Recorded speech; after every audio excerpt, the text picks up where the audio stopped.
Halos lahat tayo takot tumanda. Gagawin ng kung ano-ano, matakpan lang ang edad. Ginagawa ito ni Rachel araw-araw sa harap ng salamin. Pero di tulad sa atin, si Rachel ay 9 na taong gulang lang.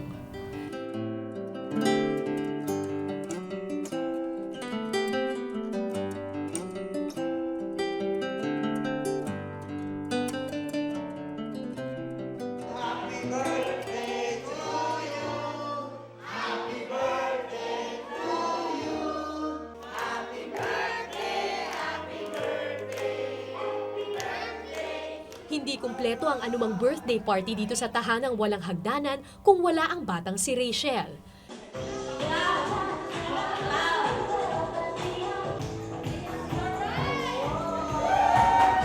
Dahil sa likas niyang talento sa pagsayaw, siya ang itinuturing na star dancer ng tahanan.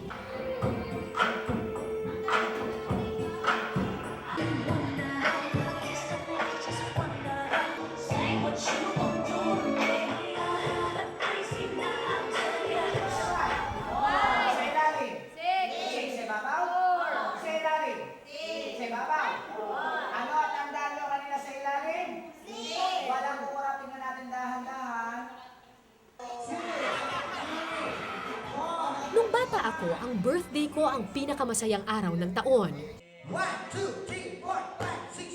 Pero may mga batang hindi masaya kapag dumarating ang birthday nila. Mga bata tulad ni Rachel. Si Rachel ay may progeria, isang sakit kung saan mabilis na tumatanda ang isang bata. Walang gamot sa progeria, hindi ito nakakahawa, hindi rin namamana. Bigla na lang sumusulpot sa isa sa bawat 4 na milyong bata. Sa buong mundo, 45 lang ang kilalang kaso ng progeria. At isa sa kanila, si Rachel. Ready, inhale! Exhale! Inhale! Exhale! Inhale! Hold your breath! Go! Sinamahan namin si Rachel sa kanyang PE class. Si Rachel ang pinakabata sa klase, pero isa rin sa pinakamahina. Hatakin niyo yung from the tip of your fingers down to your toe. Sa mga batang may progeria kasi, ang 1 taon sa atin ay katumbas ng 6 hanggang 8 taon sa kanila. Ibig sabihin, kahit 9 years old lamang si Rachel ngayon, ang katawan niya ay mula 54 hanggang 72 years old na.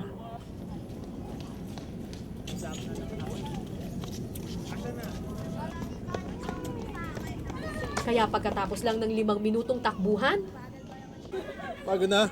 Pagod na. Napakagod.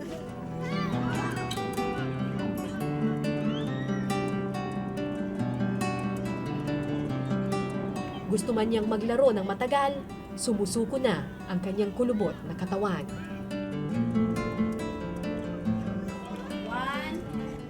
2, go.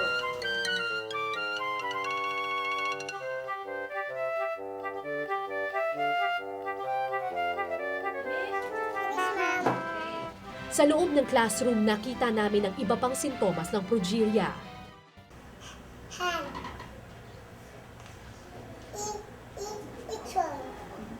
Isa si Rachel sa pinakamagaling magbasa, pero pag maliliit na ang letra,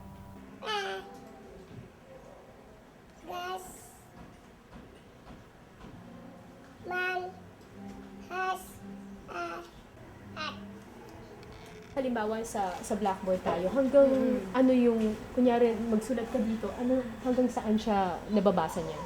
Hanggang dito lang sa first table. So, lagi siya sa first table. Pag doon na siya sa second table, Nahihirapan na siya. We need our ears for hearing.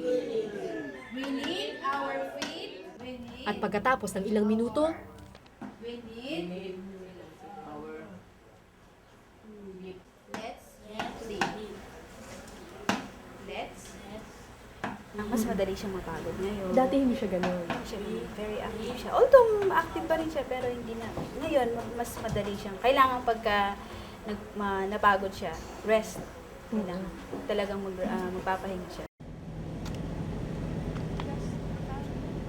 Kinupkop si Rachel ng mga madre ng tahanang walang hagdanan noong siya'y 5 taong gulang lamang. Mahirap ang pamilya ni Rachel kaya sina Sister Marique ang tumutustos sa kanyang pagpapagamot.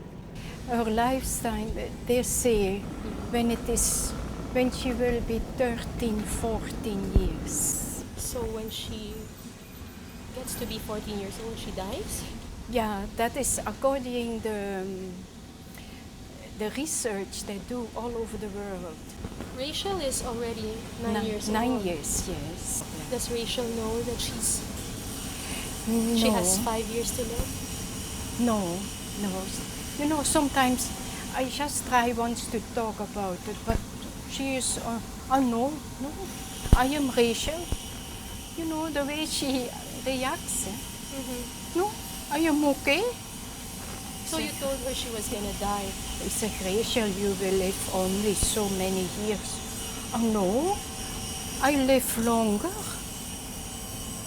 You know, and maybe I will be as old as you.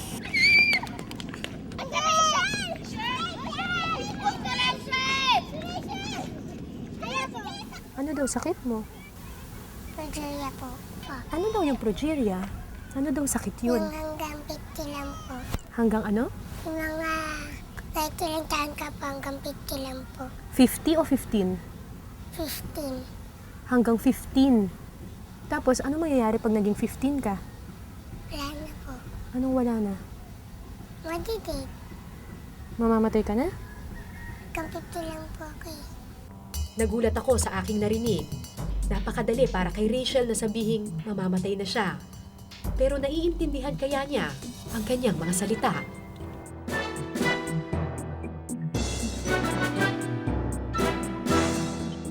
Anong gusto mong maging paglaki mo? Gusto ko maging artista po.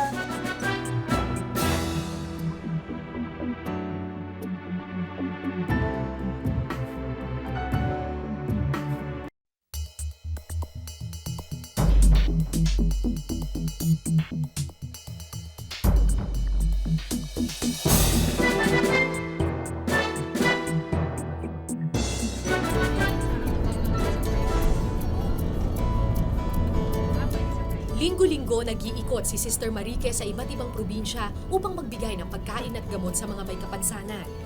There's a new one for here. Hello po!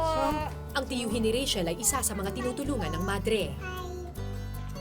When I saw her, right away I said, there is something with that child.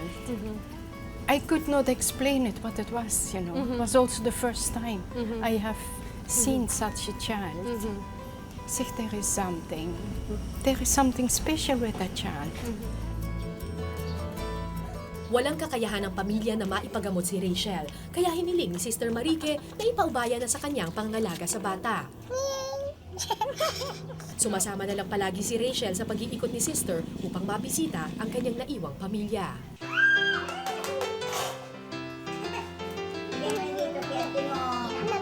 Sa loob ng kanilang bahay, nakita ko ang tunay na Rachel.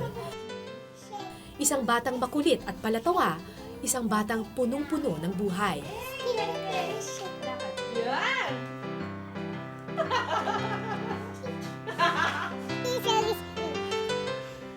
Kulubot man ang katawan, bata siya sa puso at isipan.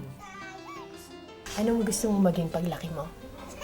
Gusto ko maging artista po. Para po magtulungan ko po yung mga mama ko po at tatay ko. Artista? Ha? Sinong artista ang gusto mong maging? Si Hindi Locsin. Abang sa langit! Mga ulap ay sumisig sa likod na mga kaya kaisuyang nalala. Nang magsawa sa tila walang katapusang kulitan, dinala ko ni Rachel sa kanyang paboritong lugar. Mahilig ka ba sa bulaklak? Apo, Bakit? kasi po, gusto ko po lahat ng mga kulay. Ah! Paborito mo lahat ng kulay. Sadly po lahat po yung mga kulay. Wait, Natutuwa ka ba pag nakakakita ka ng bulaklak? Ang ganda naman ito. may yellow po sa loob. May yellow siya sa loob, tapos meron siyang pink sa labas. Ang tawag dito, cactus. Tapos, Ang hardin na ito ang kanyang espesyal na bahagi ng mundo. Alaga niya ang bawat halaman dito kahit gaano pa sila kaiba. Matinik. Matinik. Masarap naman po siya. Parang malambot lang po siya. Ito po yung pinaka-gusto kong bulaklak ko kasi ito po yung tinanim ko po yung dating bata pa lang po ako. Ikaw nagtanim niya? Apa. Bakit ito yung pinakagusto mong bulaklak? Kasi maganda. Maganda po yung mga kulay, mga isang kulay po. Ano yung kulay niya? Red orange po at saka yung orange na medyo nagkala po. Ang ganda, no? Kaya nga po. Bagay sa'yo to. Lagay natin dito.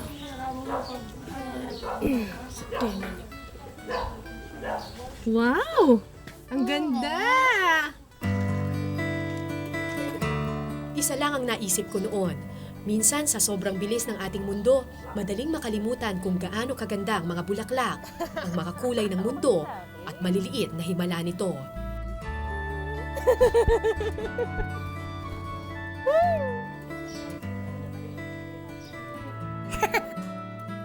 Bago matapos ang araw, lumapit sa akin si Rachel at bumulong.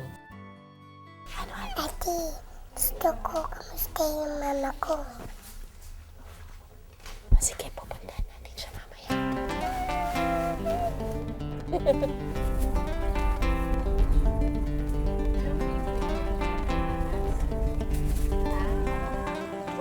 Hiwalay na sa asawa ang ina ni Rachel. Minsan lang sa isang buwan kung siya'y mabisita.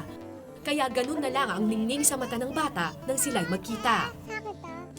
Panganay na anak ni Beth si Rachel. Di niya malilimutan ang araw ng pagsilang ni Rachel.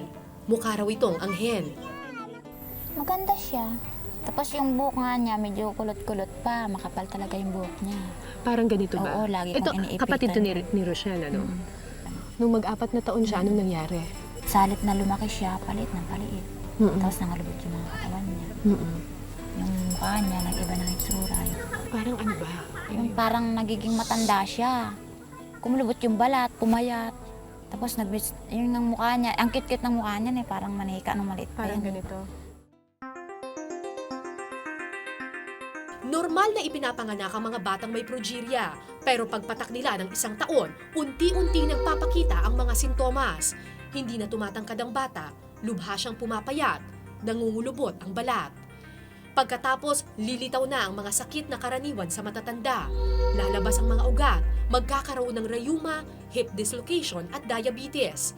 Malalagas ang buhok, luluwa ang mga mata, lalabo ang paningin, malalagas ang kilay at pilik mata, tutulis ang ilong at lalaki ang bungo.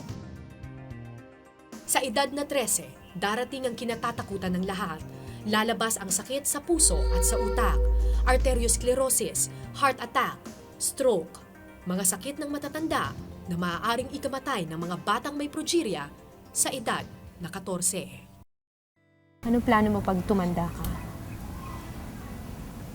Wala po. Bakit? Ayoko nga po maging matanda kasi matagal na po kasi ako nagpa-doktor. Ayaw mo maging matanda? Bakit ayaw mo maging matanda? Wala lang po. Para pa hindi po ako tukso ng mga tao. Kung si Rachel lang ang masusunod, gusto niya sana bawat araw ng kanyang maikling buhay kasama niya ang pamilya. Kaya nga lang, Yung lahat ng gusto niya, hindi ko rin naman maibibigay sa kanya. Kamukha niya mga luho niya. Kaya simula nung hiniram yan sa akin ni sister, ayun, pinayagan ko na doon na muna. At least inaano naman nila, inaalagaan naman nila doon, mayaya siya doon.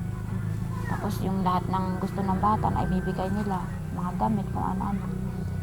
Tapos yung pampadoktor ng bata. pero tila hindi luho o magagandang damit ang hanap ni Rachel ngayon, kundi ang mainit na yakap ng isang ina. Kaya nung oras na para magpaalam, Gustuin ko na linggo-linggo pumunta doon. Hindi ako makapunta dahil ganyan ka. Nag-uumiyak ka.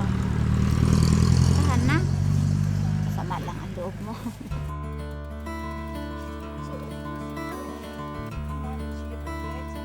iyon Iyon ang unang beses na nakita kong umiyak si Rachel. At sa pagpatak ng kanyang luha, lumabas ang tunay niyang edad.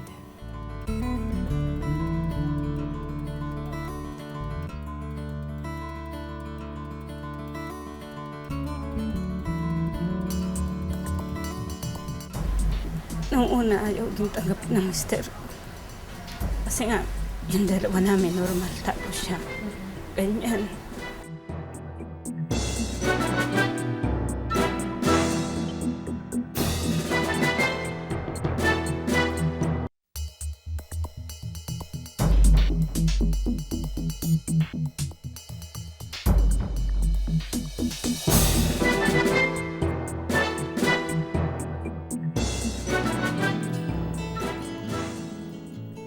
Walang kasing ligaya si Araceli nang isilang niya si Maureen. Pangatlo sa magkakapatid, si Maureen ang itinuturing na bunso sa kanilang pamilya. Hanggang unti-unting magbago ang itsura ng sanggol. Tapos nung nag 3 months, tatanggal yung buhok. Tapos tumutulis yung tenga niya. Hindi na yung dating normal. Pati ilong niya tumatangos. Tapos yung daliri niya dating diretso, Kumukulubot. nagiging baluktot. Baluktot. Bumabaluktot. Hanggang sa hinlalaki na nga lang ang diretso. Ang diretsyo. Oh, didilig ka. Oh, hawak. Ngayon, ito na si Maureen. 14 na taong gulang, matandang-matanda na ang itsura. Pero sa paningin ni Araceli, isa pa rin siyang bata na nangangailangan ng pagmamahal. Sabi ko, galing naman to sa inyo. Tanggap ko.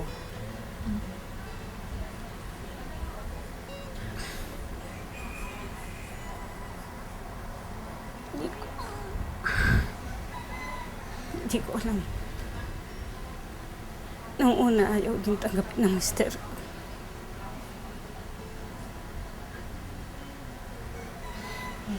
Kasi nga, yung dalawa namin, normal tapos siya. Ganyan.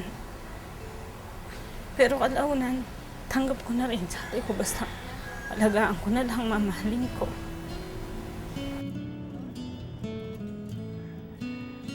Tulad ni Rachel, may progeria rin si Maureen. 14 years old ang edad niya pero ang katawan para sa isang 80 to 100 years old na matanda. Ayon sa mga doktor, si Maureen ay nasa huling yugto na ng progeria. Kasi sabi nung doktor, 14 to 16 lang ang buhay niya. Kaya minsan di ako nakakatulog. Kasi nga naaawa din ako. Yung mga kasabayan niya sa daycare, high school na ngayon. Kasi Ano to? Sa paper tayo. Ano ba gusto mo maging paglaki mo, MK? Fashion design. Fashion designer? Hindi ka pala magdamit. Sa mga damit, oh. Ikaw nag-drawing lahat nito? Iba po ate ko. Ay, yung iba. Walang alam si Maureen ukol sa kanyang sakit. Pilit itong itinatago ni Araceli. Sa halip, pinupuno niya ng bakas ng kabataan ng kanilang tahanan. Hi, Julianne. O, buksan mo na. buksan mo na daw. 14 na taon nang inililihim sa bata ang kanyang tunay na kalagayan. Alam niya na ganun yung tawag sa kanya, pero hindi niya alam kung hanggang ilang taon lang siya. Mas okay yun. Para sa akin, mas okay. Kasi nga, ayaw mag-alala siya. Pag nag-alala siya, di siyempre ako din nasasaktan ako. Minsan may gabi lang. Pag umiiyak kasi ko, yung tulog na sila. Yung nag-iisa na lang ako para hindi nila makakita. Ano ba ang favorite color mo, MK? Wow! Galing! Pareho tayo. Pink din ang favorite color ko. Hindi na didiretso yung kamay niya? Hindi po. Ah, ganun lang. Hanggang ganyan lang. Buti nakakapag-drawing pa rin siya kahit na ganito yung, nakaganon na yung kamay Opo. niya. Ito lang diretso sa amin. Ah, ito Lalaki. lang.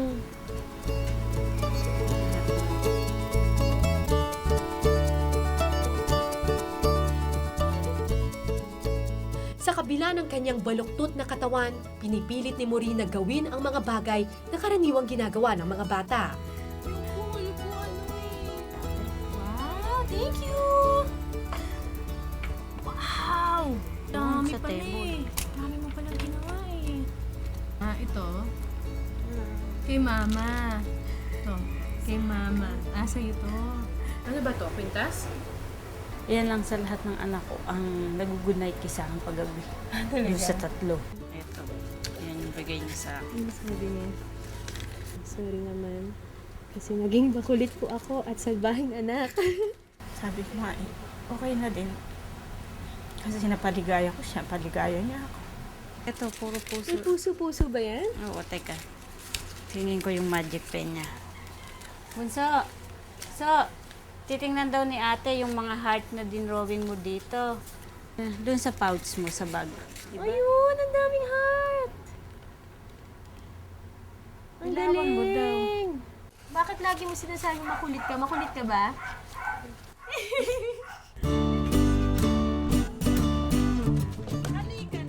Nung araw ding yon, naisipan naming ipasyal si Maureen. Bihirang lumabas ang bata, sabik na sabik makita ang mundo.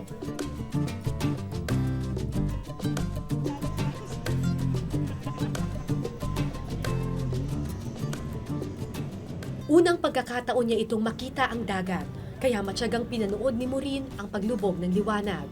Hinintay lumapat ang dilim, animoy isang anghel sa dapit hapon ng panahon. Sa palagay mo, gabi na. Hindi pa siguro. 12 o'clock p.m. na.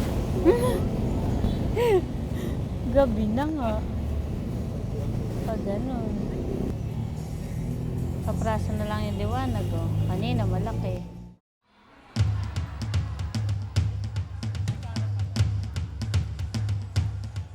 Nang kumagat ang dilim, sa liwanag namin dinala si Maureen. Sa mundo ng naggagandahang ilaw, Oh, galing oh! Magaling niya oh! Hindi kailangan ng hawak oh! sa makulay na lugar ng mga kwento at alamat, Mermaid! Oh, sino naman yun? Sino naman yun? Sino yun? Si King Triton. sa matamis na ligaya ng kamusmusan, sa makapigil hiningang sakay ng buhay.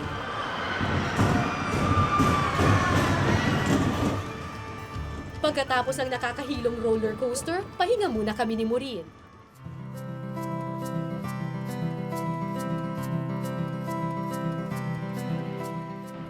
Isang palabas ang aming pinanood tungkol sa isang munting anghel na pinahiram ng kalangitan para magsabog ng liwanag sa mundo. Pinagmasdan ko si Maureen. Sa paningin ko, tulad ng bida sa palabas, siya rin ay pinahiram para maghatid ng kaligayahan. Isa lang ang hiniling ko nung mga oras na iyon. Kung pwede lang sanang pahabain pa ang gabi. Noon ko lang naintindihan kung bakit tinatago ni Araceli ang katotohanan kay Maureen. Bakit mo nga naman iiyakan ang isang maikling buhay kung maaari pa namang namnamin at bigyang halaga ang bawat oras na naiiwan.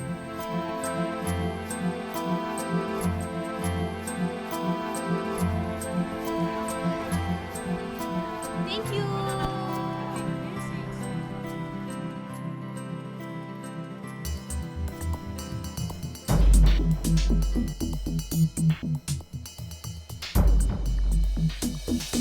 Wala kang buhok. Kaya, ikaw. Wala rin. Meron konti. Ako mas makatay pa yung buhok ko eh.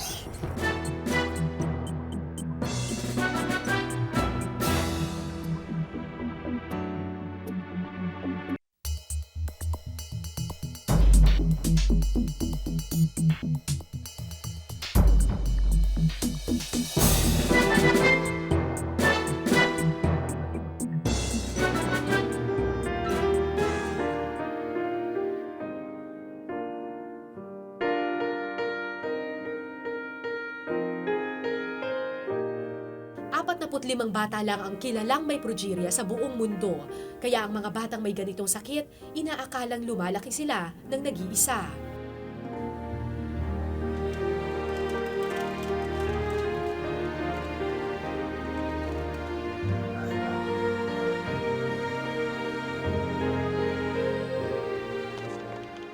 Sa unang pagkakataon, 2 batang may progeria dito sa Pilipinas ang magtatagpo.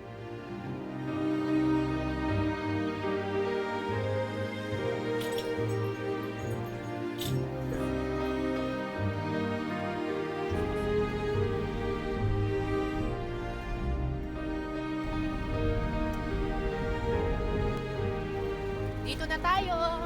Tanya. Hindi mo ako mabagsak. Ano mo babagsak? Hindi, wala.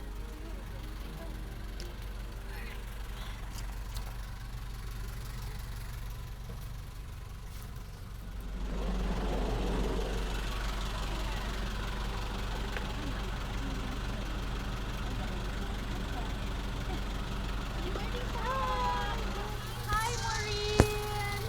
Maureen, ito si Rachel. Hey, Maureen. Hello! Uy, ang ganda. Gusto ka, Maureen? Tulad ng karaniwang bata, nagkahiyaan ang dalawa sa simula. Welcome to Ninoy Aquino Parks and Wildlife Center. So ito yung aming mini zoo. So papasok na tayo ha.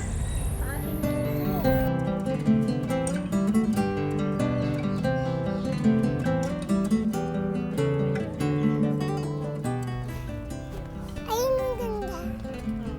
Parrots. Monkey. Monkey, yun ang paborito ko yun. Monkey. Angit!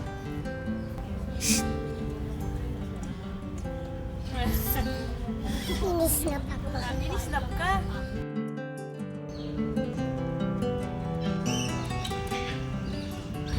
O ito uli yung peacock. O.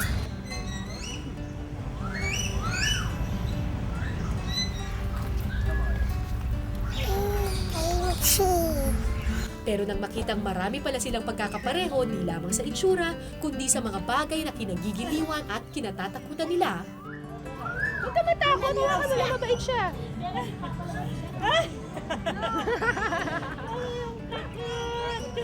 Hawakan mo lang ganun, oh. Ganun lang. Touch mo lang. Ito lang, ito lang. O, sige, sige. Dito yung ulo. O, dito yung ulo. O, game. Touch mo lang. Teka, hawakan ko yung ulo. Hawakan ko yung ulo, ha. O, wala na. Hawak lang. Yay! Naging magkaibigan ang dalawang bata. Hindi ka kakagatin yan. Hawak ko yung ulo.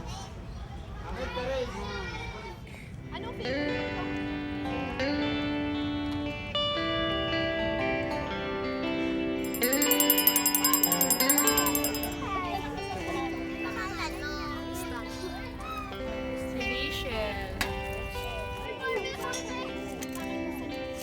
5 taon ang tanda ni Maureen kay Rachel, kaya mas halata ang epekto ng progeria sa kanya.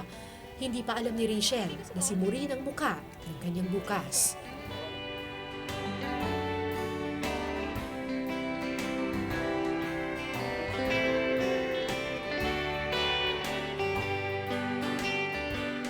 Bakit ka nagkaganyan? Nagkasakit ka?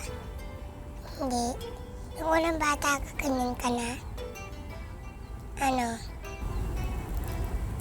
Ordinaryong bata. Ah.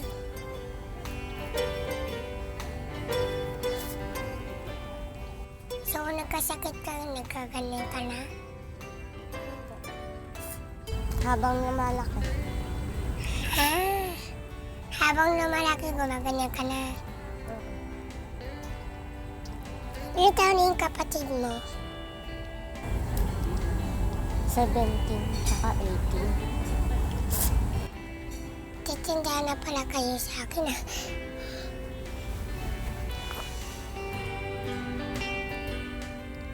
Wala kang buhok? Wala. Ikaw? Wala rin. Meron, konti.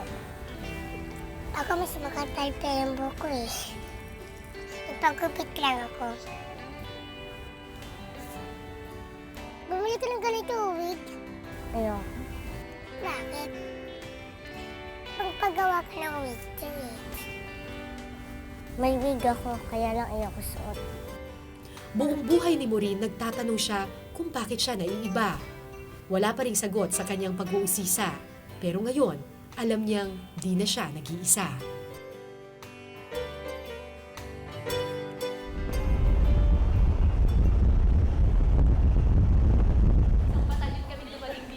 Nung araw ding yon, dinala namin sa ospital ang 2 bata.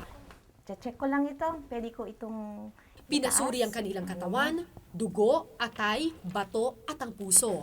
Sakit sa puso kasi ang karaniwang ikinamamatay ng mga batang may progeria. Tingnan ko ang likod mo, ha? Sige nga malalim. Nang lumabas ang resulta, si Rachel ang unang kinausap ng doktor. Normal right now. Skin nila, the wrinkling of the skin starts very early. It starts at the first year of life and is progressive. Ang chest x-ray, so we're also looking kung may complication na sa heart, meaning kung may heart enlargement. So normal din. Siguro sa kanya, slower ang development. Because right now, wala pa siya mga complications. It's about 6 to 8 hours fast. Bye-bye na. Bye, sister. Bye-bye. Nagpaalam ako kay Rachel na may ngiti sa labi. Pero di ko maiwasang itanong sa sarili, ano kaya ang mga komplikasyong dala ng mga susunod na taon?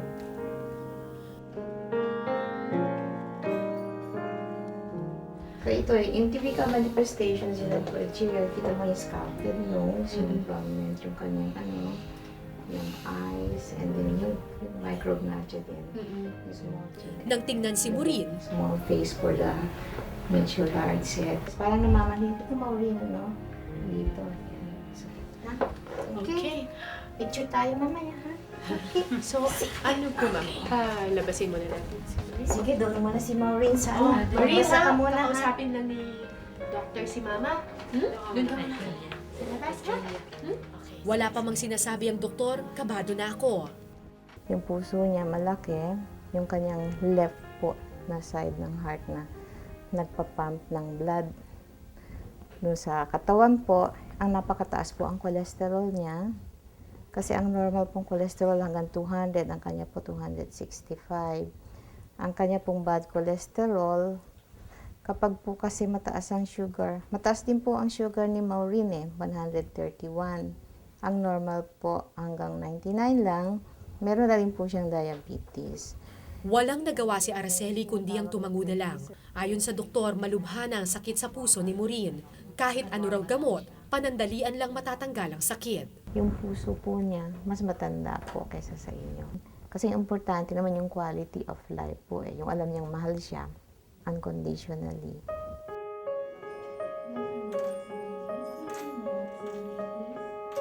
Hanggang paglabas, tahimik si Araceli. Nagulat ako. Hindi ko alam kung ano sasabihin ko. Hindi ko alam kung ano tatanong ko din kay doktora. Kasi nga, nabigla ako. Hindi ko alam na may ganun si Maureen. Sabi nga ni doktora, pagdasal ko na lang, paano gagawin? Sabi nga ni doktora, pahiram lang naman sa atin yung mga anak natin. Sabi ko kay doktora, ayaw ko nang umiyak. Kasi paglabas ko doon, tiyak tatanungan ako ni Maureen, bakit umiyak ka sa loob? Pinigil ko na lang yung iyak ko. So, kailan kayo iiyak? Ewan ko, hindi ko alam. Pagtulog na siya. Siguro sa hating gabi, pag magigising ako. May tinawagan si doktora. Tinatanong kung ano pwedeng vitamin sa'yo. Iniwan ko ang mag-ina sa lobby ng ospital. Nagtatanong na si Maureen sa resetang hawak ng nanay niya. Hindi naman Lahat vitamins yan, gamot yan. Oo nga, yun nga. Kaya lang hindi siya syrup. Puro tablet na. Hahatiin na lang natin ito. Yoy, di ba marunong ka namang uminom ng gamot? Teka.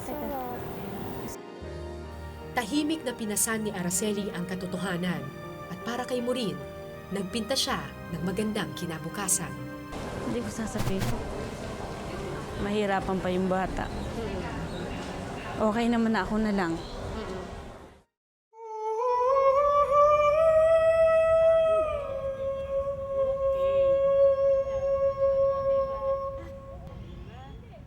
Wala na sigurong mas lulungkot pa sa imahe ng isang batang nasa dulo ng kanyang buhay.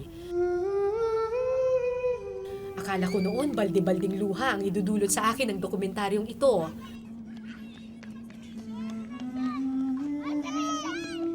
Pero iba ang naiwan sa akin ang pagkaibigan sa dalawang bata. Ipinaalala nila sa akin na gaano man kasakit, kahirap o kaikli ang ating buhay, isa pa rin itong himala na dapat ipagpasalamat. Na minsan kailangang ipaalala ang katapusan para ang buhay ay masimulan. Ako po si Cara David at ito po ang Eyewitness.